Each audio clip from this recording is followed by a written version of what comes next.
안녕하세요. 스타리치 기업연구원 원장 김정환입니다. 오늘 이 시간에는 우리나라의 중소기업들을 위한 가업 승계에 대해서 알아보도록 하겠습니다. 독일은 100년 넘은 기업이 거의 10,000개 육박하며 2022년 기준으로는 약 5,300개 정도로 파악된 통계도 있습니다. 200년이 넘는 장수기업도 1,500개 이상 존재하고 있다는데요. 여러분 잘 아시는 자동차 브랜드 메르세데스 벤츠가 1883년에 설립되었으니까 143년 되었고, BMW도 100년이 넘었으며, 지멘스라는 유명한 회사가 있죠. 거기도 1847년에 설립되어 약 180년, 세계적인 제약회사인 바이엘이 1863년에 설립되어서 약 163년, 그리고 스포츠 브랜드인 아디다스 역시 100년이 넘은 기업들입니다. 이것은 독일의 마에스트로, 즉 장인 정신, 그리고 정부의 가업승계 지원 제도의 덕분이라고 합니다. 일본은 그럼 어떨까요? 가까운 일본을 보면 100년 넘은 기업이 독일보다 훨씬 더 많습니다. 무려 45,000개 이상이라고 합니다. 200년 넘은 기업도 3,000개가 넘는다고 합니다. 여러분이 잘 아시는 자동차 브랜드 토요타, 파나소닉, 게임으로 유명한 닌텐도, 그리고 위스키로 유명한 산토리 같은 기업들과 또 백화점 중에서도 미쓰코시 백화점이 다 100년이 넘었습니다. 이것은 일본의 신이세 문화라는 게 있는데요. 신이세는 한자로 하면 노포, 즉 우리말로 하면 오래된 점포 내지는 가게라고 하죠. 일본어로 신이세라고 하는데, 신이세 문화와 장인정신, 그리고 정부의 가업승계 지원 제도 덕분이라고 합니다. 그럼 역사가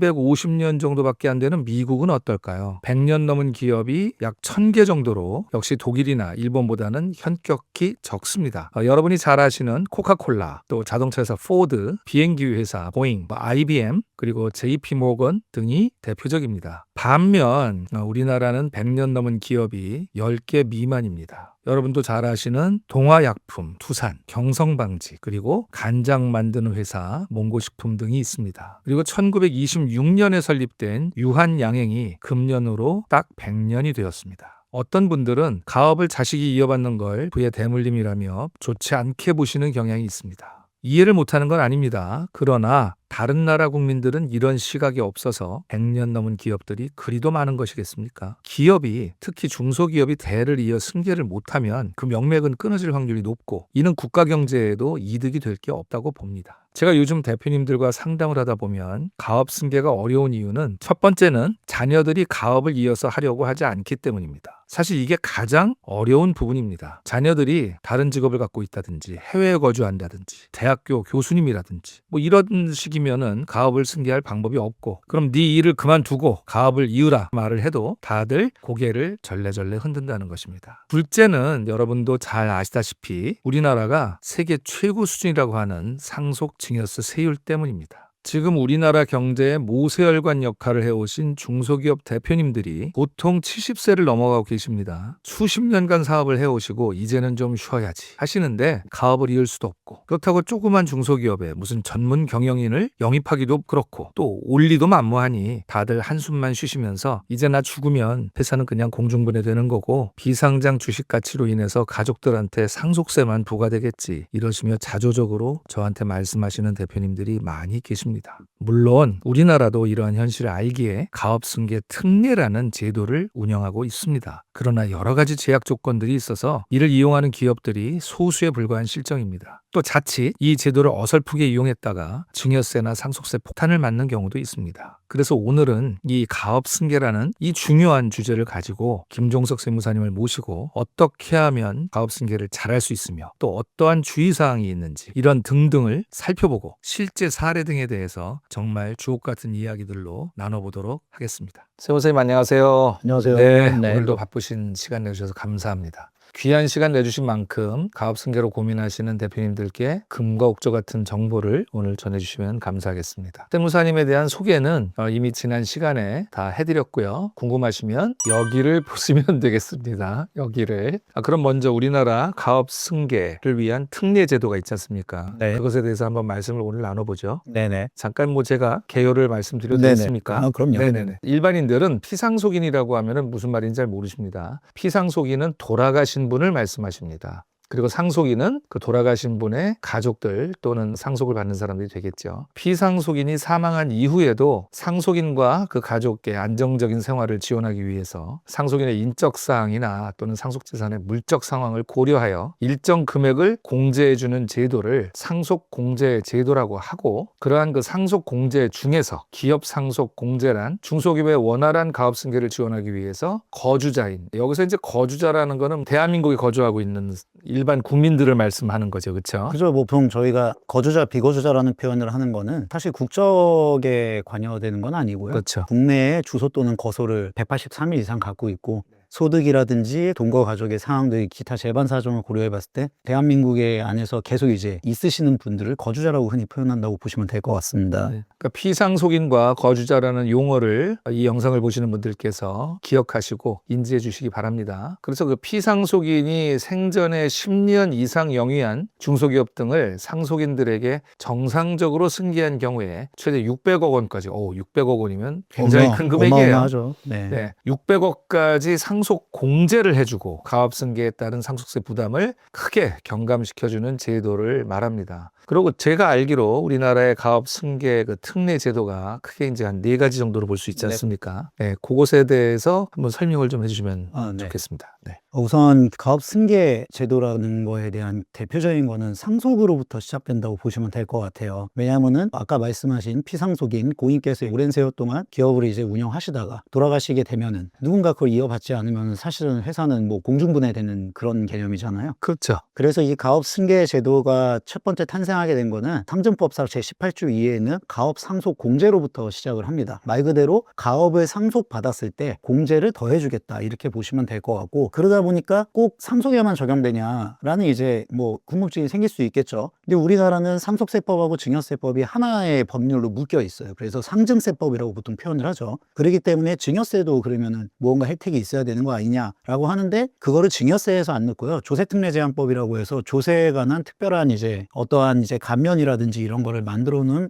이제 법률이 따로 있습니다. 그러면 이거는 상증법에서 적용되는 게 아니네요. 그렇죠. 예. 상속은 상증법이고 증여는 이제 조세특례제한법 제30조 6에 보면은 가업 승계에 따른 증여세 과세특례 제도가 있습니다. 이 둘의 차이는 기본적으로 이거겠죠. 피상속인께서 돌아가셔서 자녀분들이나 뭐 배우자가 본인의 의사에 상관없이 회사를 이어받았을 때는 상속공제로 가시는 거고, 네. 자녀분들이 승계를 해가지고 경영수업을 받아야지 회사의 임직원들이라든지 거래관계라든지 이런 거 익숙해져야 될 시간이 있잖아요. 그럴 경우를 미리 준비하자라는 걸로 해서 하시는, 생전에 하시는 분들이 두 번째인 가업승계에 따른 증여세 과세특례 제도를 많이 사용하신다고 보시면 될 것 같아요. 네. 그리고 세 번째는 이제 납부 관련인데, 보통 저희가 상속세가 금액이 큽니다. 클 수밖에 없죠. 그렇죠. 왜냐하면 우리나라는 유상과세 제도 형태를 띠고 있기 때문에 돌아가신 분의 모든 재산을 기준으로 계산을 한단 말이에요. 자녀가 뭐 3명이든 5명이든 10명이든 그게 아니고 고인께서 갖고 계신 재산만 하다 보니까 금액이 커질 수밖에 없습니다. 그래서 이제 납부를 하려고 하다 보면은 사실 좀 어려운 경우가 많아요. 특히나 이제 뭐 강남이나 이런 데 서울에 부동산을 큰 거를 갖고 계신 분들은 당장 상속세는 어마어마하게 나오는데 이제 낼 수 있는 방법이 없잖아요. 그래서 우리가 연부연납제도라는 게 존재를 하는데, 통상적인 연부연납 기간은 10년입니다. 네. 물론 이자도 있어요. 연부연납 가산금이라고 하는 이자도 있긴 하는데, 가업상속을 할 경우에는 금액이 더 커질 가능성이 많다 보니까 이거를 곱하기 2 해서 최대 20년까지, 그 20년의 범위 안에서 이제 상속인들이 선택을 하신다고 보시면 될 것 같아요. 나는 20년으로 해가지고 이자를 내면서 하시겠다 하시는 분도 있고, 뭐 5년 하겠다, 10년 하겠다, 15년 하겠다, 이제 이게 선택의 폭을 넓혀준 거라고 보시면 될 것 같죠. 네. 그리고 마지막으로는 이제 뭐 최근에 생긴 건데, 가업승계에 대한 상속세나 증여세 납부를 유예해주는 이제 납부 유예 제도라는 게 있습니다. 다만 이 규정은 아까 말씀드린 가업 상속 공제나 가업 승계에 대한 증여세 특례 공제의 혜택을 받을 수는 없어요. 일반 상속세나 일반 증여세로 해서 세금을 계산을 한 다음에 그거를 우선 내지 않는 규정이라고 보면 돼요.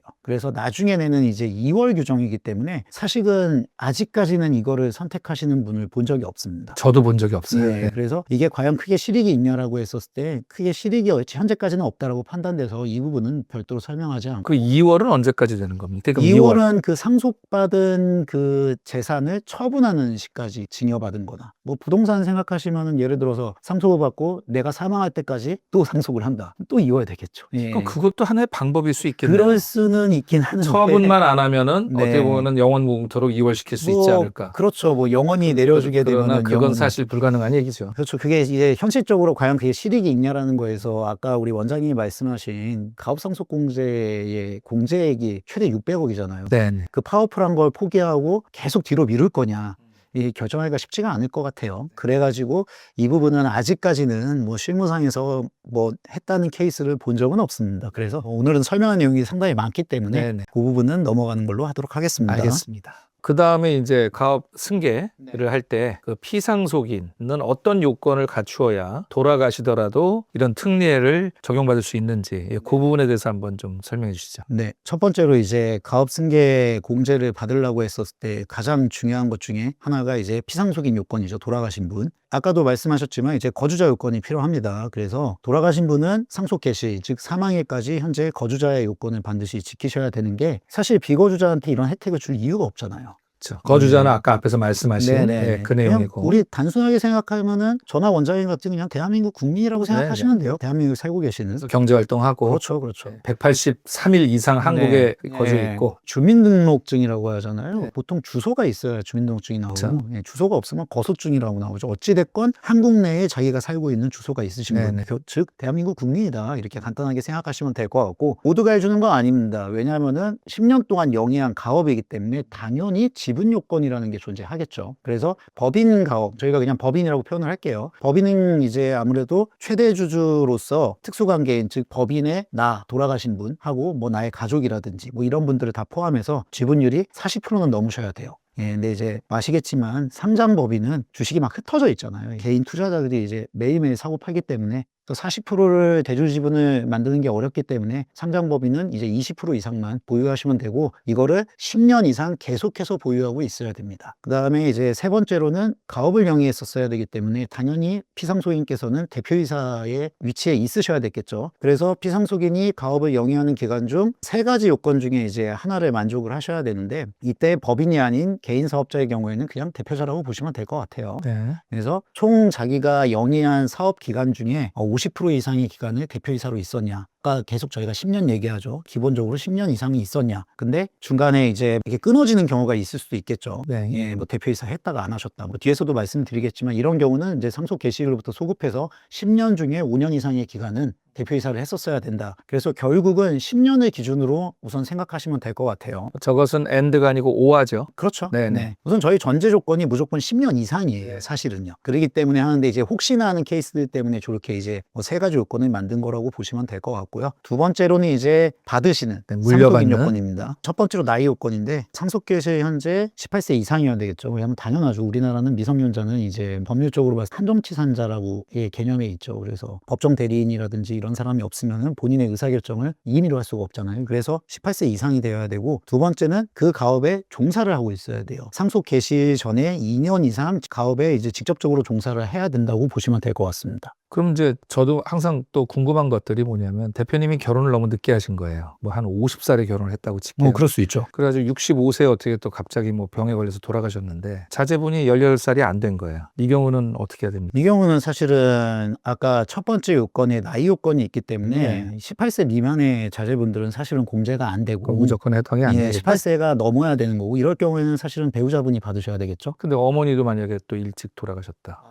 이 소위 특례는 이용이 안 되는 그렇죠, 거죠. 그렇죠. 제가 그런 경우들이 경험상으로 있었기 때문에 여쭤보는 거고 또 하나는 만약에 피상속인이 65세 이전에 뭐 불의의 사고나 질병으로 돌아가셔가지고 자제분이 그 회사에 뭐 2년 이상 근무할 시간이 없었던 거예요. 그럴 수 있습니다. 네, 그런 경우는 어떻게 되죠? 65세 이전 사망자라든지 뭐 천재지변 등 부득이한 사유로 사망할 경우에는요, 그 가업 종사 요건 2년은 면제된다고 보시면 될 것 같아요. 네. 대표적으로는 이럴 것 같아요. 군대를 가 있는 상황에서 갑자기 아버지가? 갑자기 돌아가셨다라고 하면은 아니 이번 군대 가 있는데 병역의 의무를 해야 되는데 어떻게 회사에서 일을 하겠어요? 그럴 경우에는 그 기간은 이 사업에 종사한 기간으로 봐주는 거고요. 뭐 학교도 마찬가지입니다. 그리고 이제 세 번째가 이제 임원이 돼야 되겠죠. 승계이기 때문에. 그래서 이제 상속세 신고 기한, 즉 상속 개시일이 속하는 달의 말일로부터 6개월까지가 저희가 상속세 신고 기간이죠. 12월 달에 만약에 상속 개시일이 생겼다 그러면은 이제 6월 달까지는 이제 상속세 신고를 해야 되는 거고, 그 기간까지는 임원으로 취임을 해야 됩니다. 여기서 임원은 당연히 등기 임원이시겠죠.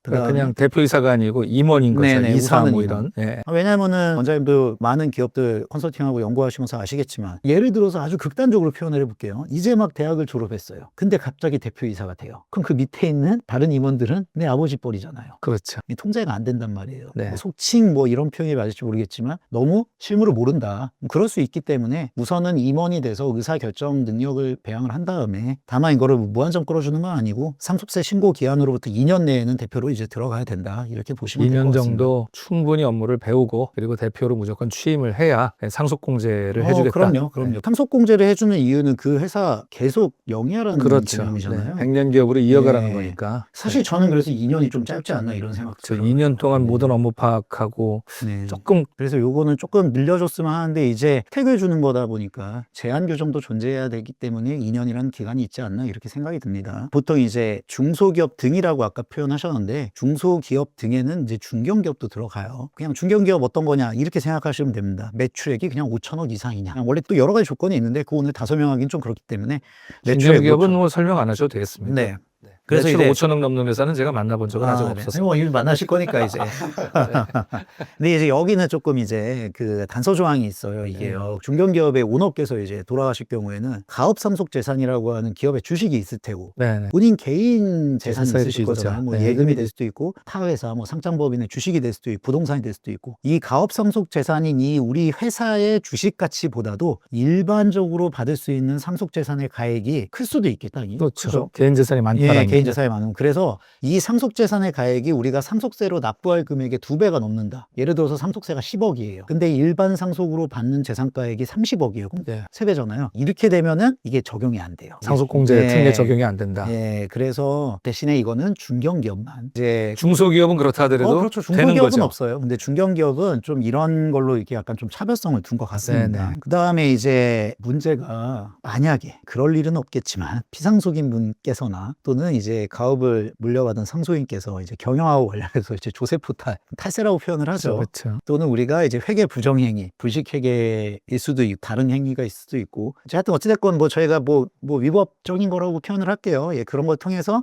이제 뭐 징역형이나 벌금을 이제 받게 되면은 가업상속공제는 적용을 안 해줍니다. 그래서 즉 건실한 회사만 해주겠다. 네. 뭐 이렇게 보시면 될 것 같아요. 저런 조항은 당연히 있어야 될 거라고 네네네. 저는 봅니다. 그리고 이럴 수 있어요. 자녀분들이 아예 뭐 예체능이라든지 다른 분야에 종사하고 계시는 분들이 있을 수도 있잖아요. 이러면은 받을 사람이 없죠, 사실은. 그렇죠. 예, 아주 뭐 극단적으로 뭐 요즘에 의대 가는 거들 다들 좋아하시잖아요. 자녀분들이 다 의사다. 그럼 내 기업은 얘가 병원을 그만두고 와야 되냐? 물론 그럴 수도 있습니다. 뭐 본인의 판단이니까. 근데 뭐 본인께서 나는 의료부 계속 종사하시겠다. 그럼 그 누가 받냐 이거예요. 그럴 경우에는 배우자도 가능합니다. 상속인의 배우자. 그러니까 며느리 또는 사위 그렇죠, 그렇죠. 가능한 거예요, 예, 그렇죠. 다만 우리 앞서 얘기한 뭐 그 나이 요건, 뭐 18세 이상 당연하겠죠.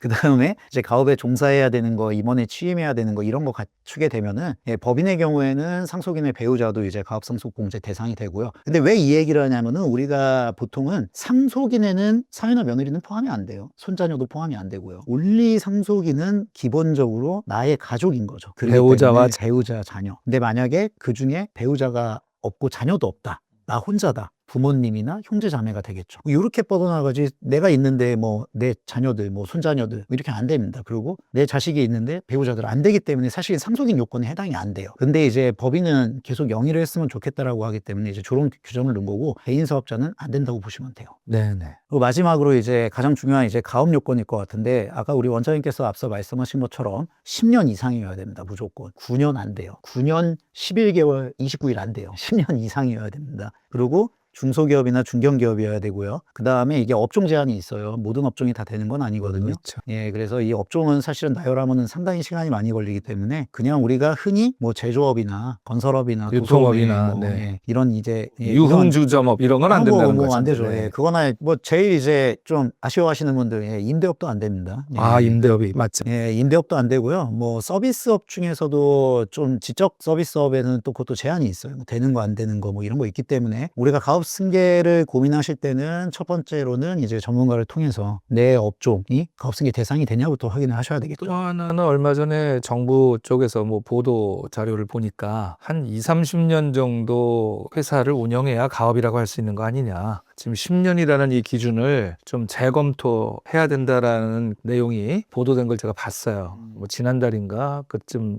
그 정도 됐을 겁니다. 얼마 안 됐어요. 그래서 만약에 그게 반영이 돼가지고 가업을 영위한 기간이 10년에서 20년이나 이런 식으로 늘어난다면 그러한 법이 생기기 전에 지금 연세가 있으신 대표님들께서는 이 가업 승계 특례를 빨리 활용하셔서 진행을 해야 되지 않을까 저는 싶습니다. 그럼요. 사실 저는 대리인으로서 저도 오랜 세월을 이렇게 하다 보니까 사업을 해서 10년을 영위한다는 게 쉽지가 않아요. 그렇죠. 사실은요. 예. 10년 안에 예를 들어서 법인이 설립됐다가 제가 알기로 10년 안에 폐업을 하거나 그런 뭐 또는 망하거나 이런 법인이 거의 한 7, 80% 된다고 저는 알고 그럼요, 있거든요. 그럼요. 네. 예. 그렇기 때문에 10년도 꽤 긴 기간인데 10년은 엄청 긴 기간이고요. 강산이 변하잖아요. 그럼요. 그리고 10년 동안 유지를 잘 했다라는 거는 기업의 가치라든지 뭐 그 기업이 뭐 국가 산업에 얼마나 이바지하냐 뭐 이렇게까지는 말씀드렸죠. 어찌됐건 세금을 내는 것 자체가 법인세를 내고 예, 거기서 사람을 고용한다는 것 고용을 자체가 창출하고 예, 그 자체가 있기 때문에 개인적으로는 기간을 줄이는 거는 조금 억울하다 뭐 이런 생각이 있긴 하지만 뭐 법은 저희가 정하는 게 아니기 때문에 기간을 늘리는 거 줄이는 게 아니라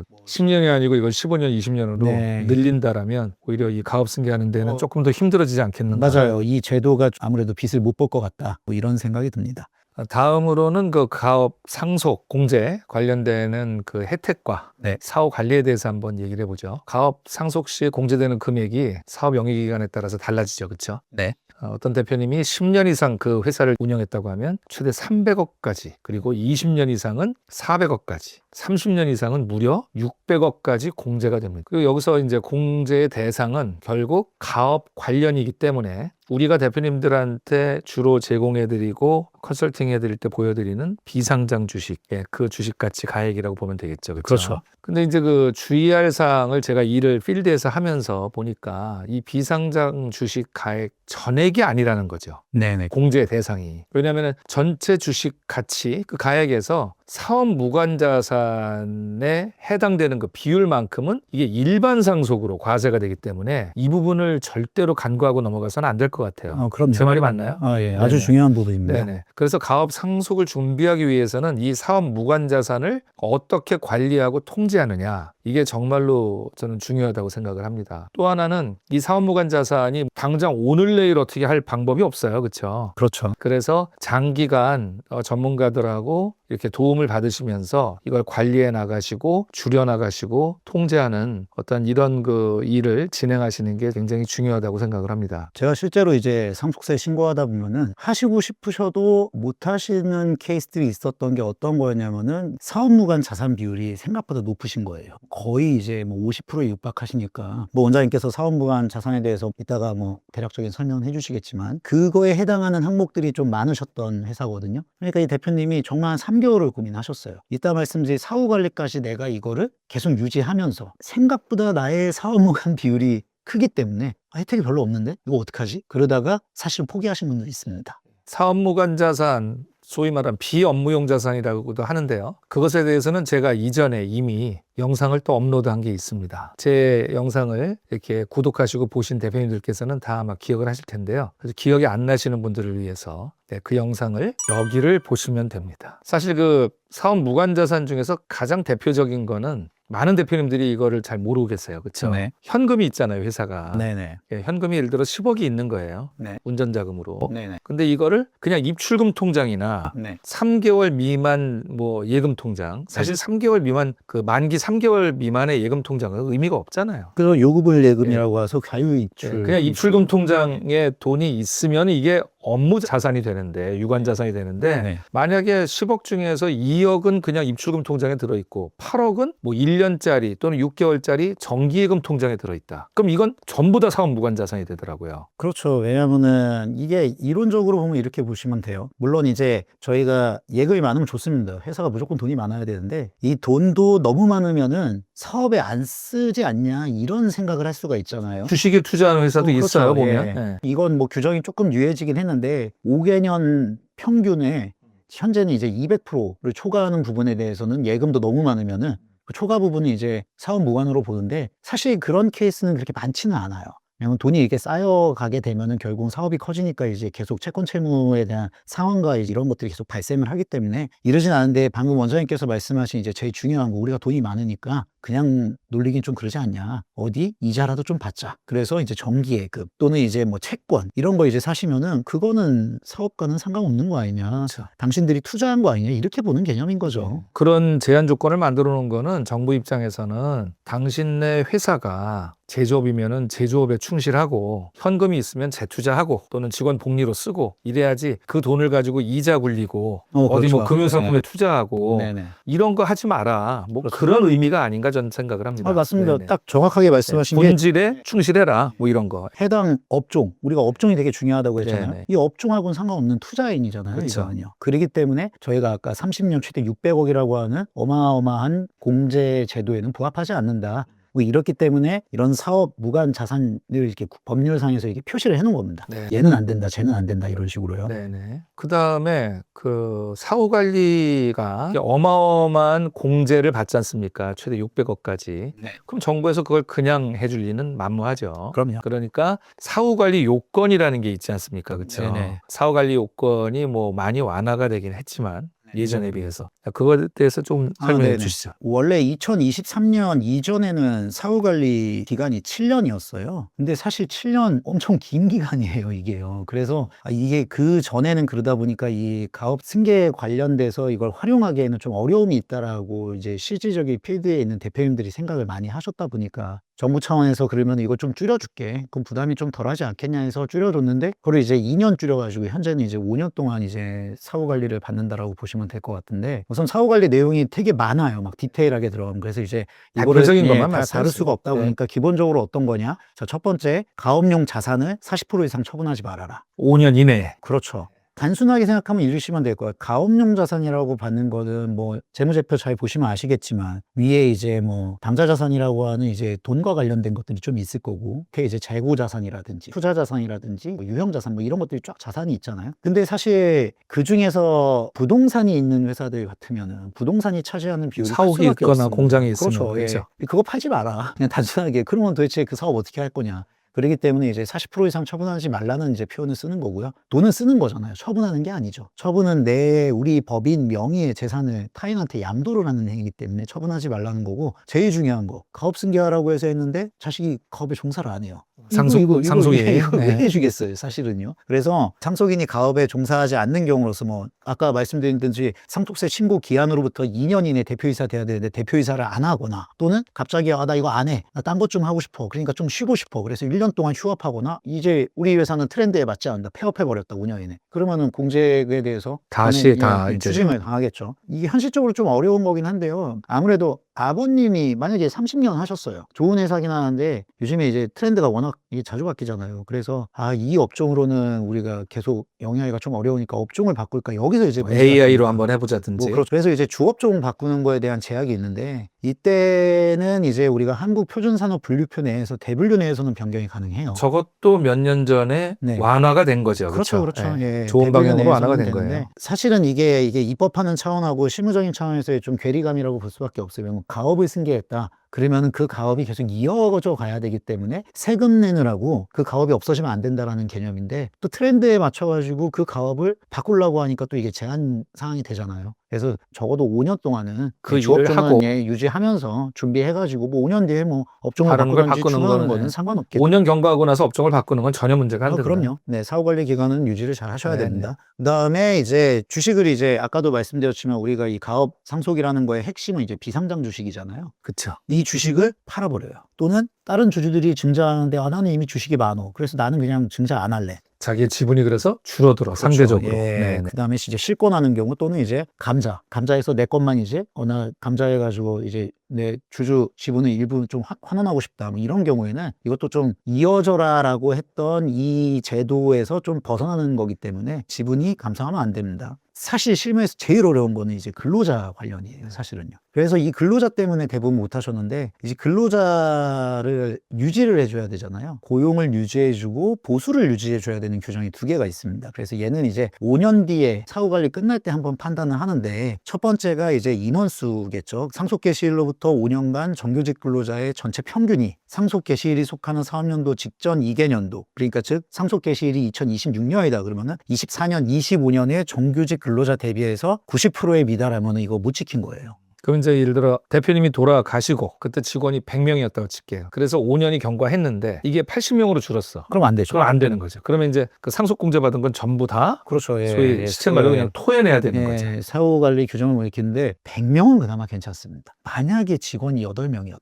그렇죠. 10%면은 11명이 안 되잖아요, 이게. 그렇죠. 그러니까 한 명만 이게 줄여도 예, 그렇죠. 잘못하면은 네. 상속공제 받은 걸 전부 다 네. 토해내야 되는 상황이 돼버리네요. 그래서 이게 제일 어려워요, 정말. 예, 이게 중소기업들 중에서 고객께서 돌아가시 전에 인원이 2년 평균에서 10명 미만이었던 회사들은 계속 성장을 해야 인원이 늘어나지. 만약에 계속 유지하면서 지금처럼 경기가 어렵다 보니까 어쩔 수 없이 이제 고용 감축이 일어나게 되면은 이런 문제가 생깁니다. 경기가 어렵거나 무슨 쓰나미가 맞아서 소위 그래서 어쩔 수 없이 직원을 한두 명 줄였는데 그거로 인해서 상속공제 혜택 받은 거를 전부 다 토해내야 될 수가 있는 거죠. 그렇죠. 경기가 어렵다라고 해서 봐주는 예외 조건은 없잖아요. 그래서 조금 제한 규정을 둔 게 부모님의 직원 수를 계산할 때는 전 2년 동안의 평균을 보는데 이 받은 다음에는 5년 동안의 평균을 봐요. 즉 인원이 줄었다. 그러면 새로 이제 고용할 수 있는 물리적 시간이 좀 있잖아요. 네네. 앞에 인원은 2년치를 보는데 우리 5년치를 보니까 한 2년 영위하다가 인원이 줄었다. 그럼 앞으로 3년 동안 열심히 사업해서 더 늘려라. 그래서 5년 평균이 돌아가시기 전 2년 평균하고 대비 이제 90%가 네. 되면 된다. 그렇죠. 그래서 미달하면 안 돼요. 그 다음에 이제 두 번째는 급여도 있어요. 급여도 뭐 똑같습니다. 대한민국 최저시급이 계속 올랐잖아요. 그러다 보니까 급여가 계속 오르고는 있긴 해요. 하지만 이제 뭐 제조업이라는 좀 어려운 산업 기관에서는 최대한 이제 그 경영자 입장에서 보수를 이제 계속 그 동결을 하려고 하다 보니까 이게 근로자 입장에서도 불만도 많고 하는데 이 부분은 사실은 인원수만 맞춰진다라고 하면은 그렇게까지 어렵진 않을 것 그렇죠. 같아요. 요즘 뭐 급여를 줄이는 회사는 없으니까 그렇죠, 그렇죠. 아무리 예, 어려워도 예. 급여를 그래서- 줄이면 직원들이 그만두죠. 그렇죠. 그래서 이제 이거는 이제 똑같이 내가 상속 받은 날로부터 5년 동안의 총 급여액이 부모님 돌아가시기 직전 2년 동안의 총 급여액, 정규직 근로자만 해당됩니다. 거기에 90%에 미달만 안 되면 되기 때문에 네. 사실 인원수가 어렵다고 보시면 될 것 같아요. 네, 다음으로는 가업 승계에 대한 증여세 과세 특례에 대해서 한번 알아보겠습니다. 저는 뭐 이 일을 진행하면서 늘 대표님들한테 말씀드리는 게 뒤에서 우리가 또 얘기가 나오겠지만 이 가업 상속 공제와 그리고 가업 증여세 특례 이거를 하이브리드로 섞어서 활용을 해야 가업 승계를 위한 가장 그 효율이 극대화가 된다라고 제가 말씀을 드리거든요. 네.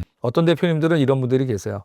나 저기 말이야 내가 뭐 언젠가 죽겠지만 나 죽으면 그 600억까지 세금 없대. 이렇게 얘기하시는 분들이 있어요. 그러고서 그냥 아주 뭐 가볍게 생각을 하시는 거죠. 사업 무관자산 이런 건 둘째 치고. 근데 그게 아니잖아요. 그쵸? 그럼요. 그게 아니거든요. 그래서 증여세 과세 특례에 대해서 지금부터 한번 알아볼게요. 저도 알고 있는 내용이니까 네. 세무사님 지금 목도 아프시고 하니까 우리 제가 원장님이 한번 네, 설명해 주시죠. 말씀드릴게요. 대표님으로부터 주식을 증여받는 가업을 이어갈 그 수증자 자제분의 그 요건을 말씀을 드리는데 증여일 현재 만 18세 이상의 아까 말씀드린 거주자여야 됩니다. 그러니까 대한민국에서 경제활동을 하는 대한민국에서 거주하는 국민이어야 된다는 얘기죠. 네네. 그 다음에 이제 증여세를 신고를 하게 돼 있는데 그 기한까지 그 가업에 이 자제분이 종사를 해야 돼요. 그렇죠? 네. 밖에 있으면 안 돼요. 회사에 들어와서 일을 해야 되죠. 그리고 증여를 받은 날로부터 3년 이내에 대표이사로 그 회사에 취임을 해야 됩니다. 여기서 보면은 아까 상속하고 요건이 거의 비슷한데 네네.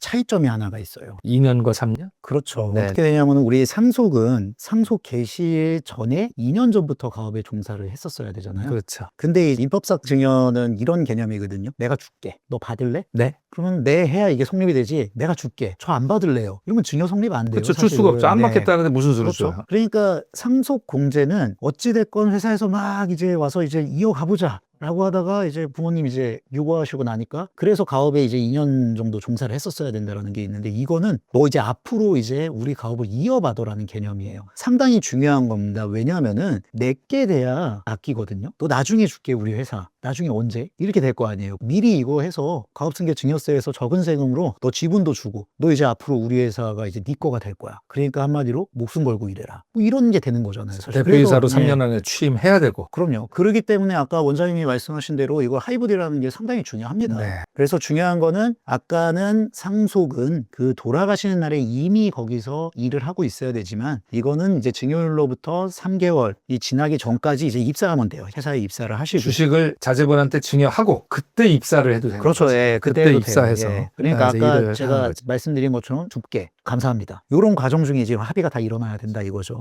참 이런 그 규정들을 만든 분들도 대단한 것 같아요. 제가 보면. 제가 봤을 때는 정말 똑똑하신 분들이 만드시니까 법이라는 거겠죠. 네. 그래서 나라가 돌아가는 거죠. 그럼요. 그러면 이제 다음은 주식을 이제 자제분한테 증여하는, 주는 증여자의 요건을 한번 알아볼게요. 네네네. 증여일 현재 중소기업 같은 그런 그 기업을 가업이라고 해도 되고 10년 이상 계속 경영한 60세 이상인 부모여야 돼요. 그 주식을 증여받는 자제의 친부모여야 되는 거죠. 그렇죠, 그렇죠. 뭐냐면은 어떤 업체는 이런 데가 있어요. 대표님이 30살에 창업을 한 거예요.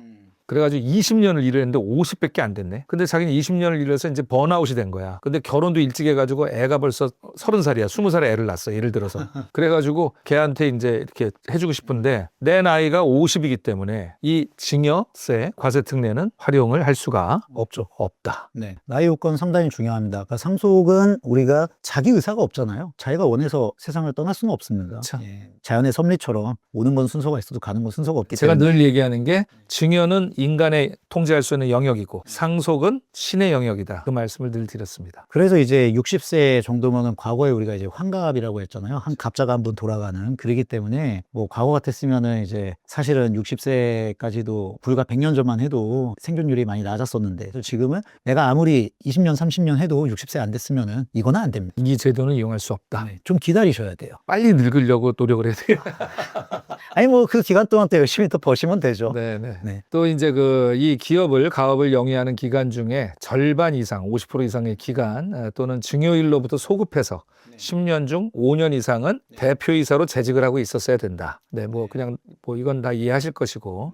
그러면 이제 지분 요건이 있는데 지분 요건하고 이제 공제액은 앞서 말씀드린 가업 상속 공제하고 동일하다. 똑같습니다. 뭐 40% 그다음에 300억, 400억, 600억 네. 이렇게 보시면 될 것 같아요. 아까 얘기한 게 뭐야? 또 이러는 분들이 계실 거예요. 벌써 잊어버리셔갖고. 그러면 앞으로 돌려서 다시 보시면 되겠습니다. 그리고 가업승계에 대한 그 증여세 과세 특례는 일반 증여와는 다르게 기본 공제가 무려 10억. 그러니까 비상장 주식을 10억어치를 자제분한테 주게 되면 사업 무관 자산은 차치하고 일단 10억까지는 세금이 없다. 이거 사실 대단한 겁니다. 대단한 거죠. 보통 전에 가업상속 공제할 때 사업무관 자산에 대해서 말씀을 해주셨는데 없으신 회사도 많아요. 생각보다 이제 규모가 그렇게 크지 않은 회사들. 뭐 부동산 없는 회사 많죠. 임차해서 하시는 데도 많다 보니까. 그리고 그냥 사업만 꾸준히 운영하시다 보니까 여유가 없어서 뭐 예금도 그냥 입출금 통장에만 들어있는 거죠. 입출금 통장에만 돈이 있지 뭐 굳이 우리는 이자 안 하겠다 이러신 분들도 있을 수도 분명히 있습니다. 생각보다 많이 있어요. 이런 케이스 경우에는 정말 10억까지는 세금이 없어요. 이거는 뭐 카더라가 아니고 아주 공식적인 겁니다. 네. 그냥 엄청난 거죠. 네. 그리고 이제 또한 만약에 아버지가 자제분한테 주식을 주는데 그 주식이 10억이 아니라 뭐 20억이다 예를 들면 네네. 그러면 이제 이게 120억까지는 10% 세율밖에 안 돼요. 그러니까 20억을 준다고 하면 10억까지는 세금을 안 내고 초과되는 10억에 대해서 10%만 내면 되니까 1억이죠. 1억만 증여세를 내고 20억어치 주식을 자제분한테 가업을 승계하는 자제분한테 줄 수가 있는 거니까 이건 사실 어마어마한 겁니다. 그럼요. 대한민국에 있는 세율에서 10%는 부가세입니다. 그냥 거의 거저라고 봐도 과언이 아닙니다. 정말 낮은 세율이라고 보시면 될 것 같아요. 그래서 120억까지는 10% 세율만 적용을 하고 120억 초과를 하면 20% 세율. 그래서 이게 최대 600억까지 있죠. 20% 세율만 일괄적으로 적용을 하니까 정말로 현저하게 낮은 세율을 적용하는 게 가업, 증여, 과세특례제도의 가장 큰 특징이라고 볼 수 있겠어요. 그럼요. 보통 한국의 상속증여세 최대 세율은 50%잖아요. 50%인데 특례제도를 하게 되면 20%밖에 안 되기 때문에 금액이 커지면 커질수록 현저하게 절반도 안 되는 거잖아요, 네. 사실은. 그렇기 때문에 이걸 아까 원장님이 말씀하신 대로 생전에 많이 활용하시는 게 사실은 좋아요. 중소기업이 결손이 안 나고 계속 이익이 난다고 가정하면은 이 비상장 주식 가치를 평가하는 그 구조가 계속 조금씩 오르는 구조예요. 주가는 계속 오르죠. 예, 주가는 계속 오를 수밖에 없어요. 이익이 난다라고 가정을 했기 때문에. 그러면은 빨리 하는 게 좋지. 뒤에 하면은 사실은 아까 10억까지만 해도 세금을 안 낼 수가 있는데 어느 정도 퍼센테이지를 주려고 하다 보니까 10% 내야 되는 거고 더 커지면은 뭐 20% 내야 되는 거고. 회사가 작을 때, 그러니까 작다는 표현은 비상장 가치가 주식 가치가 낮을 때에는 네. 10억을 줘도 거의 아버지가 가진 지분을 다 줄 수도 있는 거예요. 어, 그런데 예, 회사가 이게 그래서 성장을 해서 주가가 올라가면 네. 10억을 주려고 했더니 겨우 10%밖에 안 되는 거예요. 예를 들어 그 회사가 충분히 그럴 수 있어요. 100억 가치가 나온다면 네네네. 제가 늘 대표님들한테 말씀드리는 화두가 뭐냐면 주가는 산술급수적으로 증가하고 세금은 기하급수적으로 증가한다라고는 말씀을 드립니다. 멋진 그러나 말이시네요. 기하급수적이라는 말을 이 특례를 활용하면 딱 깨버릴 수 있는 거죠. 그렇죠? 그리고 이제 여기서 또 굉장히 중요한 포인트가 있다고 저는 생각을 하는데 뭐냐면 이 가업 증여 과세 특례를 활용하면 이게 일반 증여 재산하고 합산이 안 되잖아요. 네네, 맞아요. 그렇죠? 네. 이 별도로 이게 이제 예, 관리가 별도로 관리된다라고 되니까 보시면 돼요. 이거는 납세자한테는 엄청나게 유리한 제도라고 저는 봅니다. 그럼요. 이렇게 보시면 될 것 같아요. 자, 회사도 주식도 주고, 그 다음에 이제 뭐 혼인을 하거나 아니면 이제 독립을 해가지고 이제 뭐 부동산 취득 자금도 좀 줘야 될 것 같아요. 그럼 원래 일반 증여는 다 합쳐진단 말이에요. 예, 그렇죠. 합쳐지니까 5억, 10억, 15억 주면은 결국은 15억에 누적이 대한, 되잖아요. 15억에 대한 세금으로 계산이 되는데 이거는 10억까지는 0원. 얘는 그냥 별도로. 예, 그리고 5억까지는 또 20% 세율. 그러니까 실제로는 재산은 15억어치는 좋지만 일반 증여 대비 현저히 낮은 증여세만 부담을 한다. 이렇게 보시면 될 것 같습니다. 그리고 또 가업 승계로 받은 주식은 만약에 아버지가 돌아가셨다, 대표님이 돌아가셨다고 한다라면 이제 상속 재산에는 포함이 되지만 이미 이제 그 납부한 증여세가 있을 거 아닙니까? 조금이라도. 네네네. 그걸로 또 정산해 가지고 하고 그 다음에 그 상속 재산 가액에 그 당시 증여받을 당시에 주가로 정산을 하죠, 그렇죠? 그렇죠. 지금 만약에 그때는 한 주당 주가가 예를 들어 뭐 2만 원이었는데 지금 8만 원 됐다. 이걸로 계산 안 하는 거잖아요. 그렇죠. 그 엄청나게 유리한 거죠. 다만 이제 상속재산에 가산하는 사전증여 재산은 기간적 요건이 있어요. 10년이라고 하는. 아, 근데 10년. 이 가업승계는 별도 관리 대상인 거고 결론적으로 이 제도의 핵심은 가업상속은 사후에 일어나는 일이고 가업승계에 따른 증여세 과세특례는 사전에 일어나는 일이잖아요. 생전에. 그래서 둘이 이게 붙어 있어요, 사실은. 네. 그렇기 때문에 얘는 기간을 따지지 않습니다. 20년 전에 하셨던, 30년 전에 하셨던 얘는 계속 상속재산에는 들어가가지고 되지만 이미 납부한 증여세, 물론 이럴 수는 있어요. 아까 우리가 되게 중요한 얘기했죠. 10억까지는 공제, 세율이 10%, 20%. 그렇기 때문에 당연히 좀 낮습니다, 이게요. 그래서 기납부한 증여세가 적을 수도 있긴 하는데 그래도 이 공제가 증여로 끝나는 건 아니고 결국은 계속 이어지는 제도다. 이렇게 이해하시는 게 좋은 게 이 부분을 많이들 궁금해하세요. 그럼 증여 먼저 하고 나면 끝이냐 해서 그건 아니다. 둘은 계속 이어지는 구조다라고 보시면 될 것 같습니다. 어쨌든 60이 넘으신 대표님들, 10년 동안 기업을 운영하셨고 60이 넘으신 대표님들 중에 자제분이 나 아빠 사업을 한번 이어가 보고 싶어요 라는 그런 정말 효자가 있다라면 되도록 빨리 이 가업 증여 특례를 활용해서 가업을 들어와서 배우게 하고 사업을 승계해 나가는 거 하여간 빠르면 빠를수록 저는 좋다고 봅니다. 아무래도 이제 현장에서 많이 보실 텐데 만약에 이제 65세가 됐다고 가정을 할게요. 네네. 그리고 통상적으로 30세 정도의 이제 자녀가 나오셨다. 그러면 이제 35 정도 됐어요. 이제 어느 정도 저희가 이제 일반 직장에 이제 취업해서 이제 한 5년에서 10년 차 정도 되시는 분들 네네. 정도 됐죠. 사회 경험이 있다라고 해도 또 이게 그렇다라고 해서 내가 모든 걸 책임져서 한다는 거 쉽지가 않아요. 그럼요. 그러면은 우리 부모님 세대가 어렵게 일구었던 이 사업에 대해서 뒤에서 계속 백업을 해주셔야 돼요, 사실은. 그렇죠. 우리 자녀분께서 올바른 의사결정을 할 수 있는 그 친구들만의 트렌드도 있고 그 친구들만의 빛나는 아이디어도 있겠지만 그래도 이 경험은 무시를 못하거든요. 그래서 그거를 이제 뒤에서 계속 컨트롤 해주시는 기간도 상당히 걸립니다. 그래서 저는 개인적으로 그걸 한 10년 정도 보셔라. 가업 증여 65세인 분이 하셨으면 75세까지는 일하실 수 있잖아요, 뒤에서요. 그럼 자녀와 함께 회사를 키워나가시는 거예요, 사실은. 이게 Q&A에 나오지만 이제 여기서 대표님들이 그럼 궁금해하시는 게 요즘 미리 말씀을 드리면 네. 그러면 증여하고 나 3년 뒤에 내 자식이 대표이사로 무조건 취임해야 된다고 하는데 그럼 나는 대표이사에서 물러나서 퇴사를 해야 되는 거냐 또 이렇게 생각을 하시는 분들이 계세요. 근데 그게 아니죠. 뭐 그렇죠. 두 분이 공동대표 또는 각자 대표로 대표이사 2명 체제로 가시면서 아버지가 아들이건 딸이건 누가 됐건 간에 가업을 이어가는 자제분을 옆에서 계속 도와주시다가 적절한 시기가 됐을 때 아버님은 이제 퇴사를 하면서 또 퇴직금도 받으시고. 그렇죠. 그래서 이제 이 가업 승계할 때 가장 중요한 점은 결국은 최대한 공제액을 빼야 돼요. 그러려면은 우리 사업무관 자산을 어떻게 줄일 거냐. 이게 가장 핵심인 거고, 그리고 주식 가치도 줄여야 되고. 그렇죠. 그리고 저희가 방금 얘기한 것처럼 가업 승계에 대한 증여세 과세 특례를 적극적으로 활용을 하셔라. 그래서 정말 100년 기업을 이어나갈 수 있는 초석을 만들어야 된다. 이 가장 핵심이라고 보시면 될 것 같아요.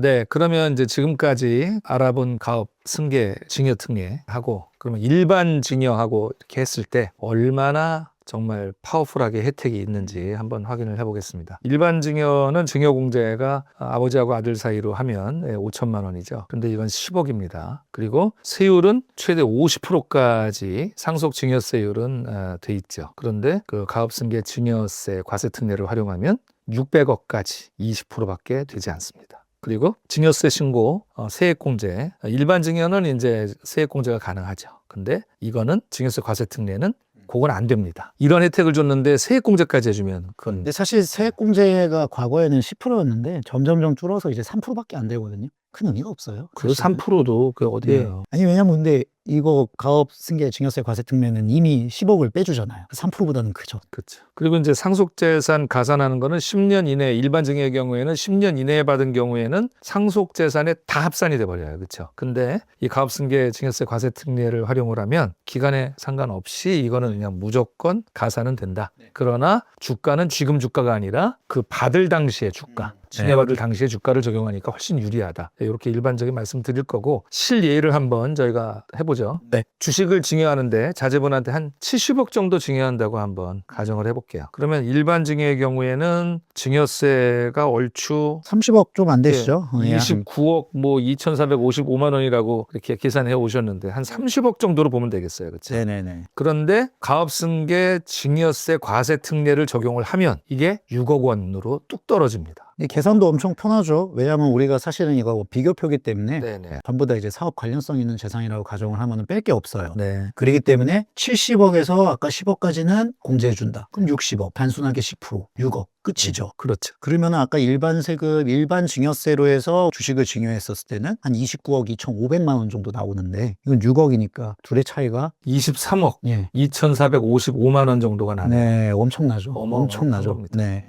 여러분이 보시고 계시는 거는 아까 말씀드린 사업 무관 자산은 없다고 가정을 한 겁니다. 이 정도 되는 회사가 그게 없을 리는 없지만 그러니까 그것까지 하게 되면 복잡해집니다. 굉장히. 그래서 심플하게 이렇게 비교해 드리는 거고요. 그럼 이번에는 최대한 활용할 수 있는 금액 600억을 자녀에게 가업승계 증여세 과세 특례로 증여했다라고 봤을 때 짜잔 이제 표가 올라오겠죠. 여러분 보시면 일반 증여를 했을 경우에는 600억을 증여하면 증여세가 무려 286억 2,955만 원이 나옵니다. 그런데 특례를 적용하면 106억. 이것도 크긴 크다. 그러나 106억이 나와요. 600억이잖아요. 아니 그러니까 106억이 나와요. 네, 106억 증여세가. 그래서 이거를 차액이 일반 증여하고 이 특례를 활용했을 때 증여세 차액이 무려 180억 2,955만 원 정도가 납니다. 지금 대표님들 이거 보고 계시죠? 지금 이 영상을 보고 계시는데 그건 뭐 남의 집 얘기지 그건 뭐 나중 얘기지. 지금 제가 만약에 대표님이라면 정말 막 너무 깜짝 놀래고 귀가 솔깃하고 신세계가 열릴 것 같아요. 네, 이건 어마어마한 사실 차이인데 이 특례를 활용하는 게 대한민국 경제를 위해서 기업들이 영속성을 갖고 100년 기업으로 이어가게 하기 위해서 이런 특례를 만들어 놓은 거잖아요. 이걸 활용하시라는 겁니다. 그럼요. 네, 이게 무슨 불법도 아니고 나라에서 하라는 대로 하는 건데. 사실 저희가 늘 뭐 절세 하고 싶다라고 하지만 절세는 법의 테두리 안에서 하는 거잖아요. 그러면은 이러한 이제 공제 부분을 많이 활용을 하셔야 되는데 사실 우리나라에 일반적으로 있는 공제 제도 중에서 상당히 많은 금액을 해주는 게 이 가업과 관련된 거라고 보시면 될 것 같아요. 네네. 600억 실제 있겠냐. 제가 한 2달 전에 국내에서 가장 큰 로펌 이제 파트너분께서 한번 같이 검토하자고 해서 했는데 건이었어요. 예, 가업 승계에 대한 증여세 과세 특례 건이었는데 주식 가치가 2,500억이에요. 깜짝 놀랐어요. 이런 게 실질적으로 존재하는구나. 증여하는 비상장 주식 가치가 2,500억이었어요. 그래가지고 이 숫자가 세금이 맞나 할 정도로 특례를 받아도 컸습니다. 알겠습니다. 대표님들 오늘 이 표 2개를 보셨을 텐데요. 한번 가업 승계, 증여세, 과세 특례에 대해서 진지하게 고민해 보시고 연락 주시면 감사하겠습니다. 그럼 지금 이 시간부터는 Q&A 시간을 한번 가져보려고 합니다. 제가 필드에서 많이 받는 질문사항 몇 가지를 세무사님한테 여쭤볼 거예요. 네. 세무사님의 실력을 평가를 하는 시간이 되겠죠. 긴장되시나요? 예를 들어서 어떤 회사가 있는데 제조업도 하고 유통업도 해요. 2가지를 하는 거예요. 요즘 보면은 또 등기부등본에 보면은 막 업종이 엄청나게 많은 회사들도 있어요. 있죠. 네, 멀티플하게 움직이는 회사들. 이런 그 여러 가지 업종을 영위한 기업은 어떤 기준으로 가업 승계가 가능한지. 한국표준산업분류표 네. 거기서 이제 업종을 봐야 된다라고 했잖아요. 업종이 어렵게 경우에는 생각보다 되게 심플합니다. 돈 많이 버는 업종이 주업종이에요. 즉, 돈 많으면 대장이다. 뭐 이렇게 보시면 되겠죠. 그래서 뭐 제조업이 예를 들어서 뭐 전체 매출의 70%고 유통이 30%다. 그럼 우리는 제조 기준으로 봐요. 근데 이 얘기는 어떤 거냐면은 둘 다 가업승계 조건이면 사실 크게 상관이 없는데 근데 하필 거기에 부동산 임대업이 껴 있어요. 근데 부동산 임대업이 60%, 제조업이 40%안 된다는 거예요. 주업종이 제조업이 60%, 부동산 임대업이 40%. 그럼 주된 업종이 제조업이잖아요. 그러면 60%가 부동산 임대업이면 거긴 가업 승계가 안 되는 거네요, 결국. 그렇죠. 안 되죠. 물론 지금처럼 6대4의 부동산 임대업이 있으면 부동산 임대 부분은 우리 아까 중요하다고 얘기한 사업 무관 자산 비율에서 빠지는 거니까 상관없는데 가업승계 자체는 가능하다. 왜냐면은 실제로 그럴 수 있잖아요. 사업 같은 거. 내가 정말 기업 열심히 영위해서 한 10층짜리 지었는데 우리는 5층만 쓰고 5층 놀릴 수 없잖아요. 네. 임대해야죠. 네. 뭐 그런 케이스들이 실제로 많죠. 그래서 주업종은 항상 매출 기준으로 판단을 하셔서 주업종이 우리 가업 승계에 해당되는 업종이다라고 하면 가능하다. 이렇게 보시면 될 것 같습니다. 그다음에 요즘 이제 유한 회사들이 설립이 쉽기 때문에 네네. 주식회사가 대부분이지만 유한 회사들도 꽤 있어요. 네. 유한 회사도 가업승계 특례 제도가 가능합니까? 그럼요. 어차피 저희가 상법상에 있는 회사에 포함되기 때문에 우리가 보통 이 가업승계에서 얘기하는 주식 등에는 유한회사의 출자 지분도 포함된다라고 보시면 될 것 같습니다. 결국 뭐 주식이랑 같은 개념이라고 보시면 될 것 같아요. 네. 다음 질문 드리겠습니다. 네. 5년 전에 법인 전환을 해서 아직 10년이 안 됐어요. 이 경우에는 어떻게 됩니까? 우선 개인 사업자로서 법인 전환인 거죠. 전환이죠. 신규 네. 설립은 아니고. 그러니까 저희가 보통 뭐 양수도라는 행위가 있었겠죠. 개인 사업하는 거 법인에다가 이제 팔았겠죠. 그렇게 되면은 사실은 이거는 개인 사업자를 시작했을 때 기간부터 계산을 해야 돼요. 그렇기 때문에 뭐 개인 사업자 15년, 법인 이제 한 3년 전환했으면 그럼 실질적으로 이분의 사업 영위 기간은 18년이라고 보시면 될 것 같습니다. 네, 알겠습니다. 그다음에 이제 법인 전환 시에 그 개인 사업자 기간 중에 공장으로 사용하던 건물은 제외하고 이건 이제 개인 거니까 법인만 이제 법인 전환한 거죠. 이런 경우에는 가업승계가 됩니까? 예, 원래 19년도 이전에는 안 해줬던 걸로 알고 있어요. 이제 유권 해석들에서 보통 저희가 이제 포괄량수 형태 중에서 건물 같은 거에 대해서는 안 넘기고 본인이 이제 임대업으로 전환하시는 분들이 있는데 그럼 약간 형평성 문제도 있기 때문에 현재는 그렇게 하신다고 하더라도 충분히 가능한 걸로 이제 해석이 나와 있다고 보시면 될 것 같습니다.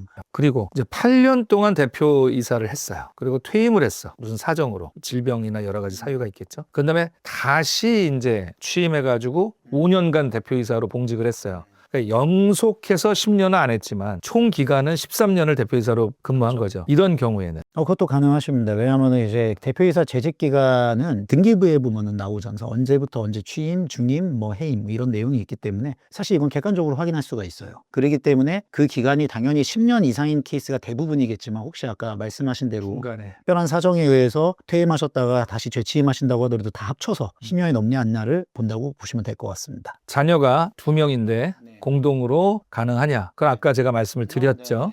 가능합니다.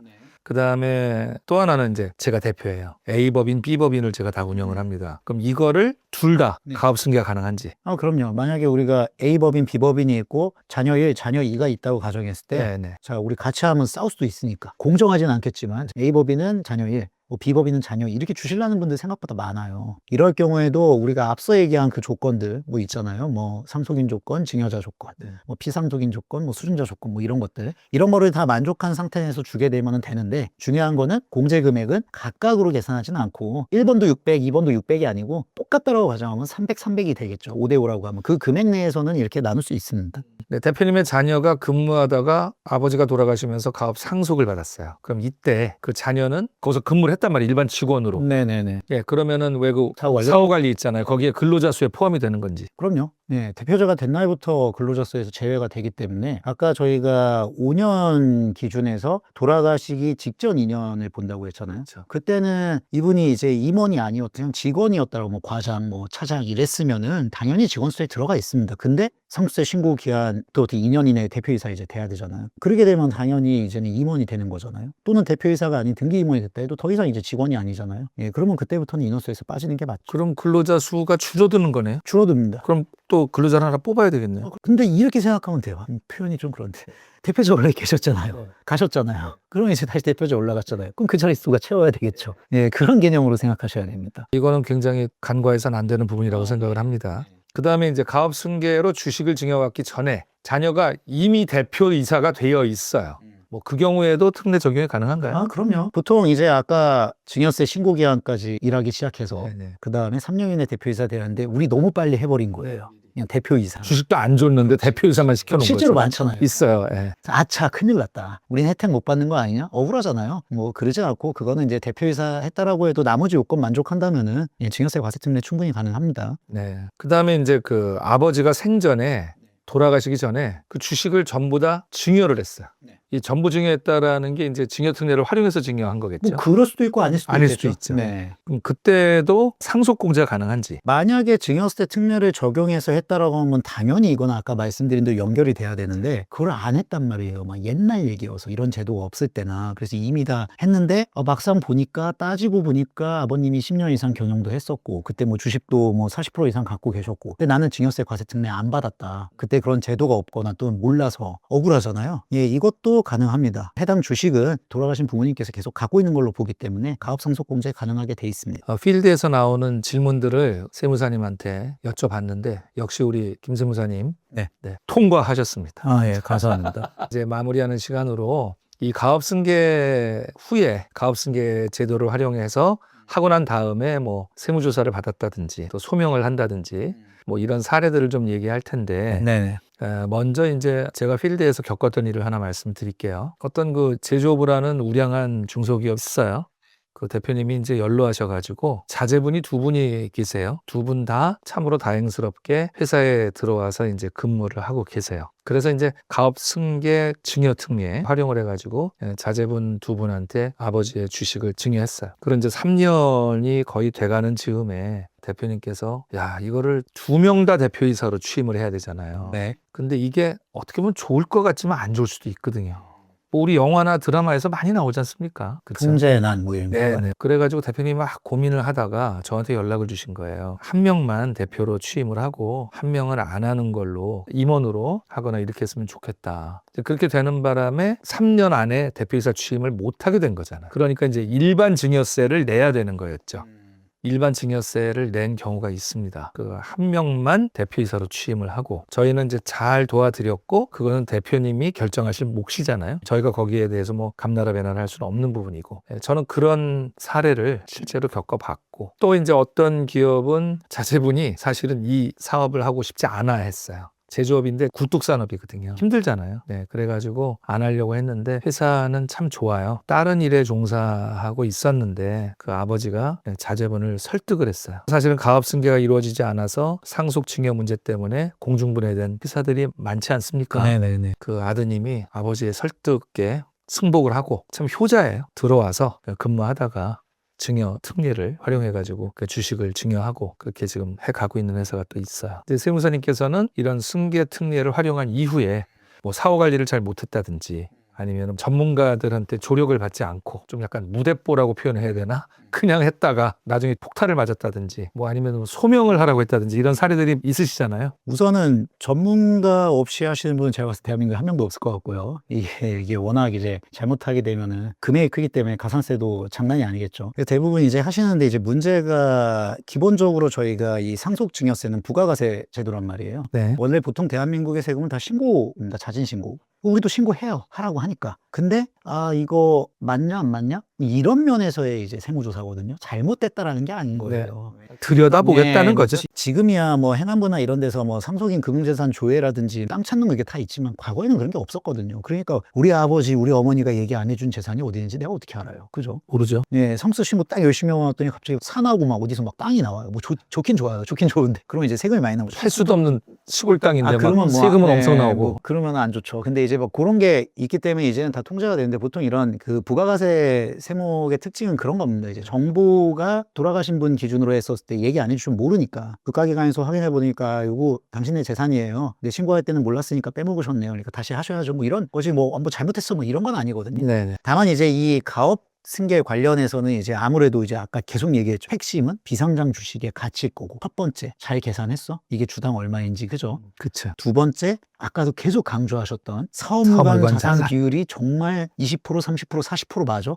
내가 봤을 때는 아닌 것 같은데? 이런 케이스들이 있을 수 있어요. 기숙사로 쓰고 있는데 과세당국에서는 그 기숙사로 실제로 안 썼잖아. 뭐 이런 뭐 이런 부분들도 그럴 있을 수 수도 있고. 있고요. 많은 케이스는 아닌데 이게 제일 이제 화두가 되는 게 아마 제 생각에는 이건 것 같아요. 제조업들이 한국에서 이제 공장 운영하는 게 좀 어려운 데들은 저기 현지 법인으로 나가잖아요. 베트남이 됐든 중국이 됐든 이제 이런 나라들로 나가서 공장을 운영하는데 우리나라가 아닌 그 현지 법인을 만든단 말이에요. 그래서 현지 법인이랑 이제 거래를 했을 때 이게 100% 내외에서 하면은 내 사업에 관련된 거냐 아니면은 나라의 특성상 조인을 해야 되는 경우도 있어요. 100% 우리가 안 되고. 그래서 여기서도 자생을 해요. 즉 우리 물건이 거기서 생산이 돼서 한국으로만 들어오거나 우리 거래처로만 직접 나가면 좀 괜찮은데 그 안에서도 내수 시장에서 팔린단 말이에요. 그럼 이거를 투자 자산으로 볼 거냐 사업 관련 직접 사업 관련 자산으로 볼 거냐 이런 류의 좀 문제에 따라서 이 사업무관 비율이 바뀔 거고 그렇게 되면은 일반 증여세나 일반 상속세로 넘어가는 부분이 커질 거잖아요. 근데 그 금액이 여기서는 잘못 계산하면 그 단위가 상당히 커질 수가 있어요. 그럼 굉장히 억울할 수 있겠네요. 억울하기보다는 사업무관 자산으로 그걸 본다. 사실은 판단의 문제일 것 같아요. 그래서 이 부분에 대해서도 이제 저희가 잘 소명을 해야 예, 되겠네요. 개별적인 사전 판단이 사실은 상당히 중요하기 때문에 네. 그래서 제가 아까 말씀드린 대로 아마 이런 부분은 전문가하고 이렇게 저희가 합시다 해서 하는 것도 조금은 어려운 거고요. 기왕이면은 좀 이렇게 타임라인을 길게 갖고 가시면서 지속적인 상담하고 방향성 이런 거를 서로 맞춰가면서 중개하는 게 좀 맞지 않을까. 그래야 아까 말씀하신 대로 잘했어 안 했어 맞는지 안 맞는지 이게 아니고 뭐 내가 한번 볼게 모를 수 있으니까 세무조사나 사후소명이 나왔을 때 요거를 이제 좀 명백하게 준비할 수 있지 않을까 이런 생각이 듭니다. 네, 오늘 장시간 이 밀폐된 스튜디오 안에서 네. 조명을 받으면서 네. 얼굴이 빨개지시면서 네. 금과 옥조 같은 가업 승계 관련된 얘기를 오늘 제가 좀 나이가 있지 않습니까? 네. 네, 나이가 있죠, 제가.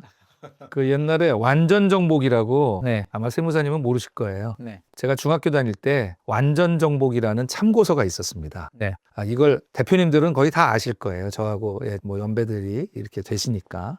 오늘 가업 승계에 대해서 짧다면 짧고 길다면 긴 시간이지만 이 몇 시간 동안 저희는 열심히 준비를 했고 또 세무사님께서 개요부터 시작해서 다 이렇게 말씀을 해주셔서 가업 승계에 대해서 특례제도에 대해서 저도 그렇고 대표님들도 그렇고 완전 정복을 한 시간이 된 것 같습니다. 완전 정복 전과 아니에요? 전과. 참고서입니다. 전과하고 참고서 똑같은 거 아니에요? 네, 참고서하고 수련장 이렇게 두 개가 있었는데요.